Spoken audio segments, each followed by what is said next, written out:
Bonjour à tous, c'est le cinéma de John.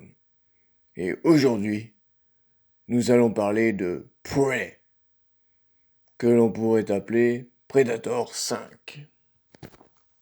Car oui, c'est le 5e volet de la saga Predator. Et attention, oui, Prey est une bonne suite à Predator. Pour revenir sur les Predators, le premier Predator, avec Arnold Schwarzenegger, réalisé par John McTiernan, était vraiment était vraiment le meilleur des Predators. C'était très bien réalisé et c'était un très bon film d'action.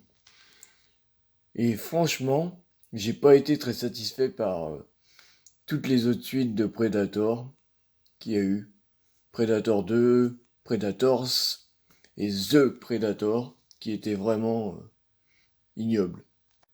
L'histoire se déroule dans les années 1700 environ, et ça se déroule donc chez les Indiens. On suit donc une tribu Comanche, et on va suivre une jeune femme particulièrement qui s'appelle Naru. Elle vit dans son village, et elle est beaucoup plus attirée par la chasse que par des rôles que l'on donnerait particulièrement par exemple à des femmes dans une tribu. Et elle va donc avoir l'occasion de se mettre en chasse sur un prédateur qui traîne autour de la tribu, quoi. Et elle va donc réaliser que, ce prédateur est en réalité une chose qui vient d'ailleurs, quoi. C'est un prédateur, quoi. Avec des capacités technologiques beaucoup plus avancées qu'elle, bien sûr, car elle, c'est qu'une simple indienne.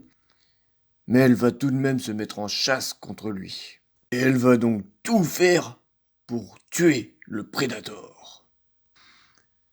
Naru, elle est donc jouée par Amber Mintender.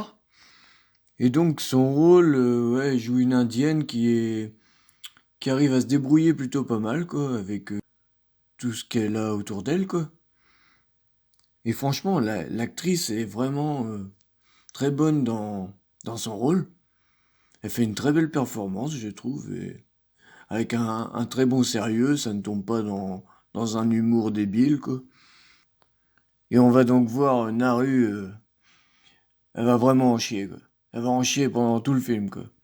Vous allez la voir, elle va être dans une espèce de boue à un moment, et elle va en chier, quoi. Et elle doit donc, en gros, se prouver à elle-même qu'elle peut traquer une proie qui soit beaucoup plus balèze qu'elle, quoi. Et on voit donc l'actrice faire même essayer de conceptionner ses armes, de les améliorer. Par exemple, elle a une hache et elle attache une ficelle pour pouvoir la lancer et pouvoir la récupérer grâce à sa ficelle. Plein de petites choses comme ça qui font que son personnage est vraiment intéressant. Venons-en donc maintenant à la note. Je vais lui mettre 8,5 sur 10. Car oui, pour moi, Prey est la deuxième meilleure suite à Predator, au Predator de John McTiernan.